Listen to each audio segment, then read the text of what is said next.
Subscribe कीजिए bio study with Nikhil YouTube channel को और बेल आइकन को प्रेस कीजिए एजुकेशनल वीडियो सबसे पहले देखने के लिए। So hi friends, welcome to Bio Study with Nikhil YouTube channel. Here we learn biology in simple way. So Maharashtra state board new syllabus हम देख रहे हैं ऑफ क्लास 8th साइंस का, ठीक है। तो चैप्टर नंबर हम सेकंड देख रहे हैं जिसका नाम है हेल्थ एंड डिसीज़।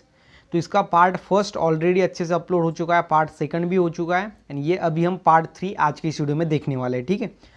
तो अभी तक आपने हमारे चैनल को सब्सक्राइब नहीं किया तो प्लीज़ चैनल को सब्सक्राइब करो एंड साथ ही साथ जो बेल आइकन है उसको भी हिट करो, बिकॉज वो आपको नोटिफिकेशन देगा जब भी हम फ्यूचर्स में न्यू वीडियो अपलोड करेंगे तब, ठीक है। उसके साथ ही साथ अगर आपको क्लास 8th साइंस से कोई भी डाउट है तो आप मुझको इंस्टाग्राम पे फॉलो कर सकते हो। मैं जो आपका पूरा का पूरा डाउट सॉल्व करने की कोशिश करूँगा। उसके साथ ही साथ आप हमारा टेलीग्राम ग्रुप भी ज्वाइन हो सकते हो, ठीक है। तो हमने क्या किया है, आपका जो चैप्टर है उसको एक बुक से हमने नोट्स के फॉर्मेट में उसको चेंज किया है। और नोट्स में क्या होता है, जो हमको टॉपिक पढ़ना है वही हमारे सामने होता है एंड वो टॉपिक को हम इजीली समझ पाते हैं, बिकॉज हमारा कॉन्सेंट्रेशन उस टॉपिक पे बहुत ज़्यादा होता है, बिकॉज वो वही दिखता है हमको। लेकिन बुक में ऐसा नहीं होता, बहुत सारे लाइन्स एंड बहुत सारे टॉपिक्स हमको दिखते हैं एक पेज के ऊपर, लेकिन यहाँ पर एक नोट्स के ऊपर एक ही पेज के ऊपर एक ही टॉपिक होगा, इसलिए आपका कॉन्सेंट्रेशन ज़्यादा होगा। मतलब हमने क्या किया है, तो आपके बुक को एक नोट्स के फॉर्म में जो फॉर्मेट में जो उसको ट्रांसफ़र किया है, ठीक है। तो ये बात आप अच्छे से ध्यान में रखो। उसके साथ ही साथ आपको एक प्लेलिस्ट मिलेगा क्लास 8th साइंस ऐसा करके, उसके अंदर आपको part first part second and उसके साथ ही साथ क्लास 8 जो क्लास है हमारा क्लास 8 साइंस के अदर चैप्टर्स के वीडियोस भी आपको पार्ट्स वाइज वहाँ पर मिल जाएंगे, ठीक है।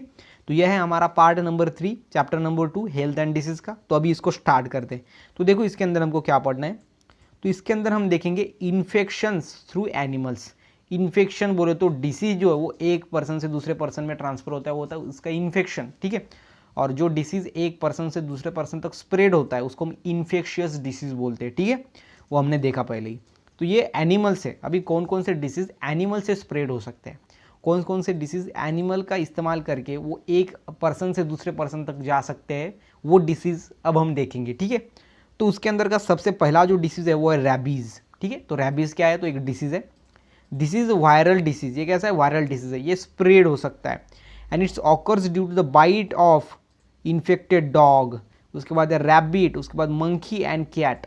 सो बचपन में हमने पढ़ा था या फिर सुना था कि जो डॉग है वो काटने से रैबीज़ नाम का जो है वो यहाँ पर डिसीज़ होता है, लेकिन ऐसा नहीं है। डॉग ही नहीं तो उसके साथ साथ रैबिट, उसके साथ मंकी एंड कैट, ये अदर 4 ऑर्गेनिजम्स है या फिर हम उसको एनिमल्स बोल सकते हैं। तो ये एनिमल्स से क्या होता है, वो बाइट करने के बाद हमको डिसीज़ होता है। लेकिन यहाँ पर एक बात आपको समझ के लेनी है कि ये इन्फेक्टेड यहाँ पर वर्ड है, बहुत ज़्यादा इंपॉर्टेंट है, वह इन्फेक्टेड मतलब क्या, तो इन्फेक्टेड बोले तो ये डॉग को, ये रैबिट को, ये मंकी को या फिर ये कैट को अगर वो डिसीज़ है पहले से ही है और उसके बाद ऐसे इन्फेक्टेड एनिमल ने अगर आपको काटा है, अगर इन्फेक्टेड डॉग ने अगर आपको काटा है तभी आपको रेबीज़ नाम का डिसीज़ होगा, अनलेस वो डिसीज़ आपको नहीं होगा।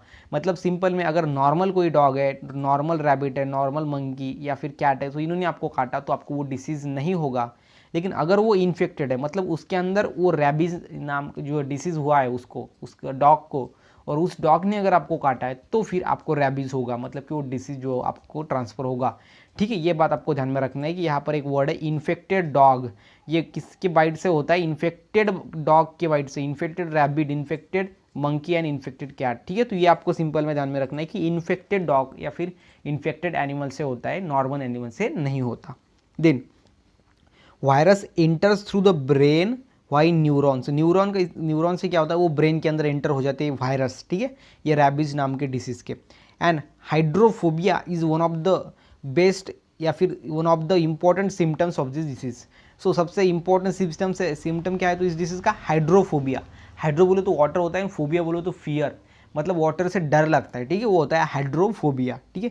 तो ये क्या है, तो कि इंपॉर्टेंट सिम्टम्स है इस डिसीज़ का। रैबीज अगर आपको हुआ है तो आपको क्या होगा, वाटर से डर लगेगा, ठीक है। तो मतलब कि उसको हम बोलेंगे हाइड्रोफोबिया, ठीक है, साइंस के लैंग्वेज हम उसको बोलेंगे हाइड्रोफोबिया। उसके बाद in this case the victim show extreme fear for water, fear ठीक है, फियर नहीं है, फियर बोले तो डर होता है। विक्टम शोज एक्सट्रीम, बहुत ज़्यादा डर उसको लगता है फॉर वाटर, इसलिए तो हमने यहाँ पर बोला है हाइड्रोफोबिया, बोले तो वाटर से बहुत ज़्यादा डर लगता है उस पेशेंट को। Rabies is a fatal disease, मतलब कि ये धोखादायक डिसीज़ है एंड इसकी जो फैटिलिटी है बोले तो धोखा जो है कैन बी प्रिवेंटेड, इसका प्रिवेंट कर सकते हैं हम okay, by timely vaccination, vaccine अगर ले ली जाए टाइम में रेबिस की, तो इसका जो फैटिलिटी है, ठीक है, इसका जो डिसीज़ मतलब बोलो तो जो यहाँ पर जो है हम उसको धोखा बोलेंगे, ठीक है, तो वो कम हो सकता है, ठीक है। तो इसका मतलब क्या है, तो इसकी फर्टिलिटी कैन बी प्रिवेंट की जा सकती है before and set of symptoms, बोलो तो ये सेट सिम्टम्स हो जाने के पहले ही हम इसको क्या कर सकते हैं, तो क्यूर कर सकते हैं, ठीक है। Then symptoms start appear within 90 to 175 days dog bite, ठीक है। सो डॉग ने अगर आपको काटा है तो 90 से 175 डेज के अंदर आपको ये डिसीज़ के सिम्टम्स दिखने को मिलेंगे। अगर ऐसे डॉग ने काटा है आपको, जिस डॉग को रेबिस हुआ है, तो फिर बाद में 90 से 175 ये दिनों के अंदर आपको वो डिसीज़ के सिम्टम्स दिखने शो हो जाएंगे, ठीक है। तो ये आपको ध्यान में रखना है रेबिस के अंदर। उसके बाद नेक्स्ट देखो, सो यहाँ पर आप देख सकते हो इसके सिम्टम्स जो है रेबिस के, वो देखो कौन कौन से सिम्टम्स है। सबसे पहले फीवर फॉर 2 to 12 वीक्स, बोले तो 2 से 12 हफ्तों तक जो है वो फीवर होता है, ठीक है, मतलब टेम्परेचर बहुत ज़्यादा होता है, बॉडी का तापमान जो हाईएस्ट होता है। एंड एक्सएगरेशन इन बिहेवियर, यहाँ पर देखो एक्सएगरेशन, ये वर्ड क्या है, तो इसमें जो है वो यहाँ पर हम बोल सकते हैं कि लिमिट से ज़्यादा जो है वो बिहेवियर चेंज हो जाता है, ठीक है। यहाँ पर उसको बोलेंगे एक्सएगरेशन इन बिहेवियर। एंड हाइड्रोफोबिया, सो मैंने आपको बता दिया कि अगर आपको कोई भी बात पढ़नी है तो 50% इन्फॉर्मेशन आपकी उस नेम में ही छुपी होती है। सबसे पहले हाइड्रो बोले तो होता है वाटर, एंड फोबिया बोले तो होता है फियर, मतलब कि ये पेशेंट को जो है वो वाटर से डर लगता है, बोले तो वाटर का फियर होता है, ठीक है, उसको हम बोलेंगे हाइड्रोफोबिया, ठीक है। तो ये सिम्टम्स होते हैं रैबीज डिसीज हो जाने के बाद उस ऑर्गेनिज्म के अंदर, उस एनिमल के अंदर, ठीक है, ऐसे सिम्टम्स शो करते हैं, मतलब उसके बॉडी के अंदर ये चेंजेस होते हैं, ठीक है, नॉर्मल बिहेवियर वो नहीं करता। ये बात आपको अच्छे से ध्यान में रखनी है रैबीज के फॉर्म में, ठीक है, रैबीज के डिसीज़ के अंदर। उसके बाद है नॉन इन्फेक्शियस डिसीज़, तो यहाँ हमने जो है वो फर्स्ट एंड सेकंड पार्ट के अंदर हमने डिस्कस किया था कि कैसे इन्फेक्शियस डिसीज़ होता है। इन्फेक्शियस डिसीज़ बोले तो ऐसा डिसीज़ जो ट्रांसफ़र हो सकता है पर्सन टू पर्सन, ठीक है, ट्रांसफ़र होता है, वो स्प्रेड होता है through animals, okay, through animals, through air, through water, उसको हम बोलेंगे इन्फेक्शियस डिसीज़। एंड सेकंड होता है नॉन इन्फेक्शियस डिसीज़, और नॉन इन्फेक्शियस डिसीज़ ऐसा है disease which do not occurs through infections and body contacts are called as non infectious disease. ये जो है वो एयर के थ्रू, वाटर के थ्रू एंड जो एनिमल के थ्रू ये ट्रांसफ़र नहीं होता, ये इन्फेक्शन नहीं होता इस डिसीज़ का, उसको हम नॉन इन्फेक्शियस डिसीज़ बोलते हैं। Such disease arises in human body itself due to certain reason. तो ये जो डिसीज़ है वो खुद के खुद बॉडी के अंदर आते। सबसे पहले बात ये आती है कि ये डिसीज़ जो है वो ट्रांसफ़र नहीं होता किसी एनिमल से किसी एनिमल तक। तो सिंपल सी बात है कि वो डिसीज़ उस एनिमल के बॉडी में ही क्रिएट होगा, वो बाहर से कोई नहीं आएगा। तो इन्फेक्शियस डिसीज़ में क्या होता है, तो कुछ माइक्रो ऑर्गेनिज्म होते हैं, कुछ वायरस होते हैं जो हमारे बॉडी के ऊपर अटैक करते हैं और बाद में हमको वो डिसीज़ हो जाता है। तो वो क्या है, तो सिंपल में इन्फेक्शियस डिसीज़ है, बिकॉज वो माइक्रो ऑर्गेनिज्म किसी अदर ऑर्गेनिज्म के कांटेक्ट में थे और वो ऑर्गेनिज्म या फिर सिंपल में डॉग, सो माइक्रो ऑर्गेनिज्म जो वो डॉग के बॉडी में थे और डॉग ने हमको काट लिया तो वो माइक्रो ऑर्गेनिज्म हमारे बॉडी के अंदर आ गए, मतलब कि वो इन्फेक्शियस डिसीज़ के अंदर है। लेकिन जो नॉन इन्फेक्शियस डिसीज़ है ये किससे से नहीं आता हमारे बॉडी के अंदर, मतलब सिंपल बात है कि ये खुद के बॉडी के अंदर ही क्रिएट होता है due to body itself, due to certain reason. इसके पीछे कुछ रीज़न होते हैं और जिससे क्या होता है, तो ये डिसीज़ हमारे बॉडी के अंदर इटसेल्फ जो है वो क्रिएट होता है, बिकॉज ये नॉन इन्फेक्शियस डिसीज़ है, ये किसी अदर एनिमल्स के थ्रू हमारे बॉडी के अंदर नहीं आ सकता, तो बिकॉज ये बॉडी के अंदर ही क्रिएट होता है because of its specific reason, उसको हम नॉन इन्फेक्शियस डिसीज़ बोलते हैं। हालांकि जो यहाँ पर इन्फेक्शियस डिसीज़ है वो यहाँ पर सिंपल में दूसरे ऑर्गेनिज्म के थ्रू हमारे बॉडी के अंदर आते हैं, वाटर के थ्रू आते हैं या फिर एयर के थ्रू आते हैं, ठीक है। तो ये आपको ध्यान में रखने। तो नॉन इन्फेक्शियस डिसीज़ के अंदर हम फर्स्ट देखेंगे कैंसर, ठीक है। तो देखो कैंसर क्या है, सो कैंसर है uncontrolled and abnormal cell growth is called as cancer. तो सिंपल में आपको एक लाइन के अंदर बता दिया गया है कि अनकंट्रोल बोलो तो ऐसी ग्रोथ सेल की उसको हम कंट्रोल नहीं कर सकते। उसके बाद एबनॉर्मल, मतलब कि जो नॉर्मल ग्रोथ होती है, मतलब कि इतने परसेंट ये सेल होनी चाहिए लेकिन उस परसेंट से ज़्यादा बढ़ जाते हैं, वो हो गए एबनॉर्मल सेल की ग्रोथ होती है। क्या होती है, सेल की growth is called as cancer. So cancer क्या है, तो uncontrol and abnormal growth of cell. जो सेल होती है हमारे बॉडी के अंदर उसकी ग्रोथ होती है, उसके अंदर डिवीजन होता है, उससे ही हमारा बॉडी का साइज़ बढ़ता है। लेकिन कभी कभी क्या होता है, ये जो सेल की डिवीजन या फिर ग्रोथ है वो अनकंट्रोल हो जाती है, कंट्रोल होती नहीं है और एबनॉर्मल ग्रोथ हो जाती है, बहुत ज़्यादा सेल बन जाते हैं और जिससे क्या होता है एक मासेस ऑफ सेल फॉर्म हो जाता है, उसको हम कैंसर बोलते हैं, ठीक है। तो ये आपको ध्यान में रखना है। देन यहाँ पर देखो ग्रुप और clumps of cancerous cells is called as the malignant tumour. So malignant tumour किसको बोलेंगे, मैलिग्नेंट ट्यूमर क्या होता है, तो सिंपल में यहाँ पर जो ग्रुप और क्लम्प ऑफ कैंसरियस सेल्स एक जगह पर आ जाते हैं, ठीक है, ग्रुप बन जाता है उसका कैंसर के सेल का, और कैंसर के सेल का ग्रुप हो जाने के बाद उससे बनता है मैलिग्नेंट ट्यूमर, ठीक है, आपको ये ध्यान में रखना है। ओके, सो ग्रुप्स और लम्स ऑफ कैंसरियस सेल का ग्रुप्स या फिर लम्स एक जगह पर आ जाएंगे तो उसको हम मैलिग्नेंट ट्यूमर बोलेंगे, ठीक है। तो कैंसर हमने सिंपल में बता दिया, uncontrol and abnormal cell growth is called as cancer, and cancer can occurs in various organs like lungs का कैंसर हो सकता है, माउथ का कैंसर हो सकता है, टंग कैंसर हो सकता है, स्टमक का कैंसर हो सकता है, ब्रिस्ट का कैंसर हो सकता है, उसके बाद यूटेरस, सो ब्रिस्ट जो है वो फीमेल की चेस्ट है, एंड ये टंग, माउथ, लंग्स आपको पता है, स्टमक, उसके बाद स्किन कैंसर हो सकता है, एंड टिश्यू लाइक ब्लड, ठीक है, ब्लड का भी कैंसर हो सकता है, ठीक है।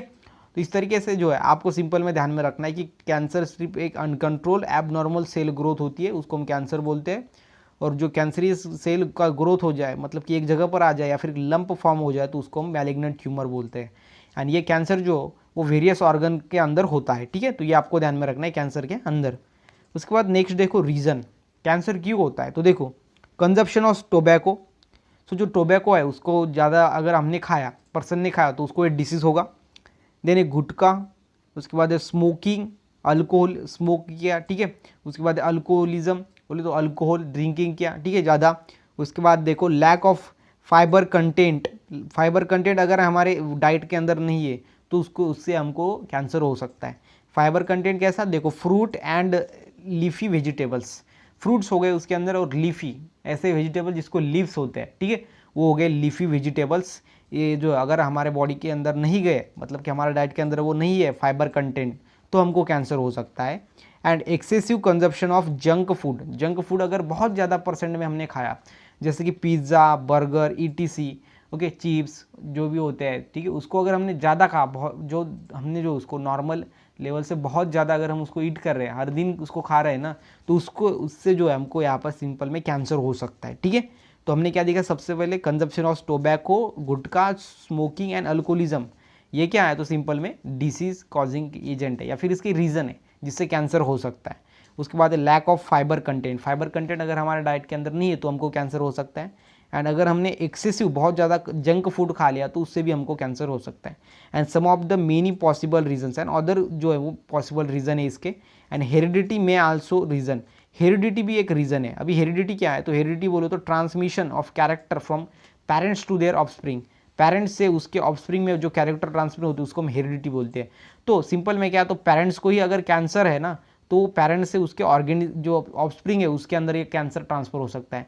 मतलब कि एक हेरिडिटी भी इसका रीजन है कैंसर का, ठीक है। कैंसर जो है अगर उसके पेरेंट्स के अंदर है तो वो उसके डॉटर या फिर सन के अंदर हो सकता है, बिकॉज ये भी हेरिडिटरी भी एक क्या है, तो एक रीज़न है कैंसर का, ठीक है। मतलब कि हेरिडिटी मतलब कि ट्रांसमिशन भी हो सकता है पेरेंट्स से ऑफस्प्रिंग तक, ठीक है। तो ये हो गया रीज़न। उसके बाद देखो सिम्टम्स, मतलब कि जब कैंसर होता है तो उसके सिम्टम्स क्या दिखते हैं, हमारे बॉडी के अंदर क्या चेंजेस होते हैं, ठीक है। सो यहाँ पर आप सिंपल में देख सकते हो इसके सिम्टम्स। फर्स्ट में है क्रोनिक कफ। क्रोनिक कफ जो है वो कफ अगर लॉन्ग टाइम से अगर आपके बॉडी में है, ठीक है, कफ अगर लॉन्ग टाइम से बॉडी में है तो उसको हम बोलेंगे क्रोनिक कफ। उसके बाद है हॉर्स वॉइस, जो वॉइस है उसका आपका जो हॉर्स हो सकता है बोलो तो इसके अंदर चेंजेस आते हैं, ठीक है। एंड डिफ़िकल्टी इन सोलोविंग, ठीक है, तो सोलोविंग में डिफ़िकल्टी होती है। सोलिंग क्या होता है, तो जब हम किसी खाने को खाते हैं, ठीक है, तो उसको बॉडी के अंदर लेने के लिए जो वो डिफ़िकल्टी जाती है, ठीक है। चबाने के बाद हम उसको अंदर लेते हैं ना, तो उसके अंदर डिफ़िकल्टी जाती है, बोले तो डिफ़िकल्टी इन सोलोविंग, ठीक है, इसका ये मीनिंग है। एंड क्रोनिक कफ बोले तो कफ मोर देन 2 वीक्स, ठीक है, तो बहुत ज़्यादा टाइम से अगर कफ है तो उसको हम क्रोनिक कफ बोलते हैं, ठीक है। उसके बाद है इनक्यूरेबल स्कार, हमारे जो स्किन है उसके ऊपर स्कार आ जाते हैं एंड उसके अंदर पेन होता है, बोलो तो इन्फ्लामेशन, ठीक है। तो हमारे बॉडी के ऊपर क्या आते हैं, तो इनक्यूरेबल स्कार आते हैं एंड वो इन्फ्लामेबल होते हैं, बोलो तो उसके अंदर पेन होता है। लम्स इन ब्रेस्ट, जो ब्रेस्ट होता है उसके अंदर लम्स हो जाते हैं। लम्स बोले तो हम उसको बोल सकते हैं यहाँ पर सिंपल में जो है, सिंपल में हम उसको बोलेंगे सॉलिड, छोटा सा सॉलिड जो है वो पार्ट बन जाता है हमारे ब्रेस्ट के अंदर। एंड अनएक्सपेक्टेड वेट लॉस, जो हमारा वेट है वो बहुत ज़्यादा लॉस हो सकता है। अनएक्सपेक्टेड बोलो तो हम एक्सेप्ट नहीं कर सकते, एक्सपेक्ट कि इतना वेट लॉस हो पाएगा, उतना वेट आपका लॉस हो जाएगा इस डिसीज़ के अंदर, ठीक है। तो ये है हमारा डिसीज़। उसके बाद आगे देखो कैंसर में। सो कैंसर के अंदर हमने इतना ही पढ़ना था हमको। सबसे पहले हमने क्या देखा कैंसर के अंदर, कैंसर डिसीज़ देखा, कैंसर क्या होता है। उसके बाद हमने देखा कि उसके रीजंस क्या है, उसके बाद उसके सिम्टम्स भी देखे। उसके बाद देखेंगे डायबिटीज़, ठीक है। तो डायबिटीज़ ये डिसीज देखेंगे। So the hormone insulin produced pancreas control the level of sugar, ठीक है। तो ये सिंपल में शुगर है, तो ये जी नहीं है, शुगर ग्लूकोज, ठीक है। तो ये जी जो है वो आगे टिम्पल में वो जो पीछे आ गया है, ठीक है, बाकी कुछ नहीं इसके अंदर। सो जी हमारा है वो यहाँ पर सिंपल में पीछे आ गया, ठीक है। तो ये जो है शुगर की जो ग्लूकोज लेवल होती है, ठीक है, शुगर या फिर ग्लूकोज हम उसको बोलेंगे, ब्लड के अंदर का बढ़ जाता है, उसको हम डायबिटीज़ बोलते हैं।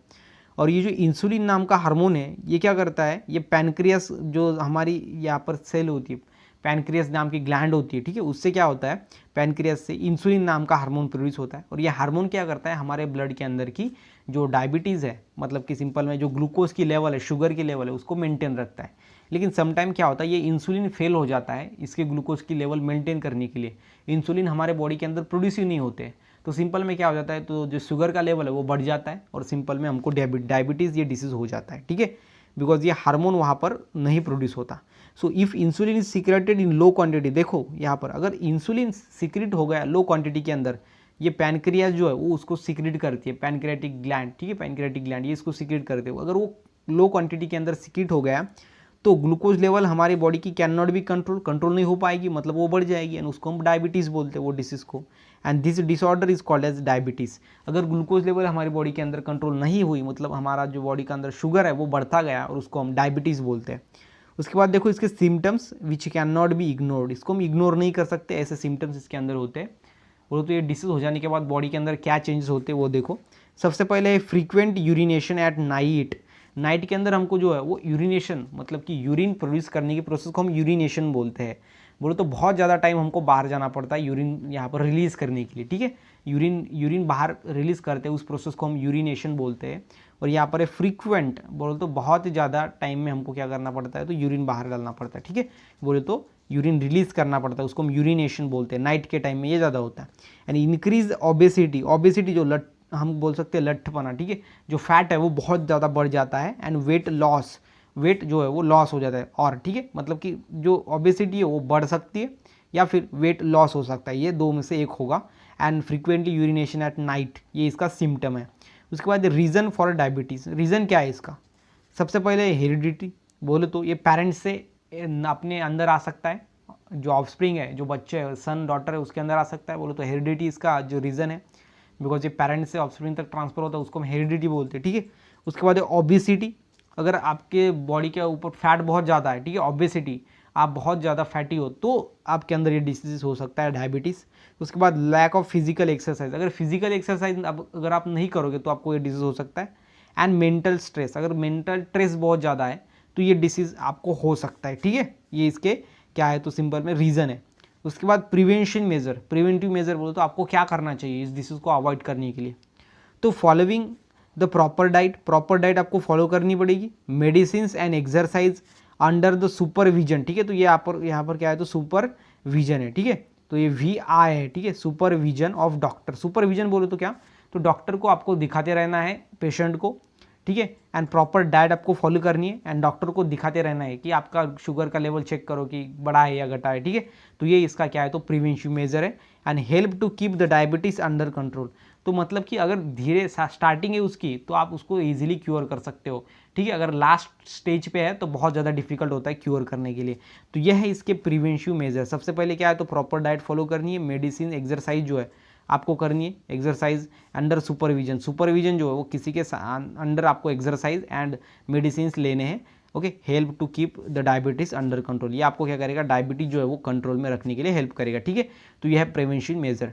तो यहाँ पर हमारा जो पार्ट 3 है वो खत्म होता है। इसके अंदर हमने क्या देखा, तो इन्फेक्शियस डिसीज़ जो है हमने पहले देखा थी, अभी हमने क्या, नॉन इन्फेक्शियस डिसीज़, ऐसे डिसीज़ जो पर्सन टू पर्सन ट्रांसफ़र नहीं होते उसको हम नॉन इन्फेक्शियस डिसीज़ बोलते हैं। तो इसके अंदर सबसे पहले जो है हमने रैबीज़ जो है वो डिसीज़ देखा, रैबीज़ जो है वो इन्फेक्शियस डिसीज़ के अंदर आता है। उसके बाद हमने कैंसर देखा एंड डायबिटीज़ देखा, ठीक है, तो सबसे पहले हमने क्या देखा, रैबिज, उसके बाद कैंसर एंड देन डायबिटीज़, और उसके सिम्टम्स देखे, उसके प्रिवेंशन मेजर देखे, और वो किससे होता है, रीज़न उसके वो भी देखे। ठीक है, तो यहाँ पर हमारा पार्ट 3 खत्म होता है। अगर गाइज आपको वीडियो अच्छा लगा हो तो वीडियो को लाइक करो, चैनल को सब्सक्राइब करो एंड साथ ही साथ इस वीडियो को अपने फ्रेंड्स के साथ शेयर करो। तो मिलते हैं गाइज नेक्स्ट वीडियो में, तब तक के लिए स्टे हैप्पी, स्टे मोटिवेट,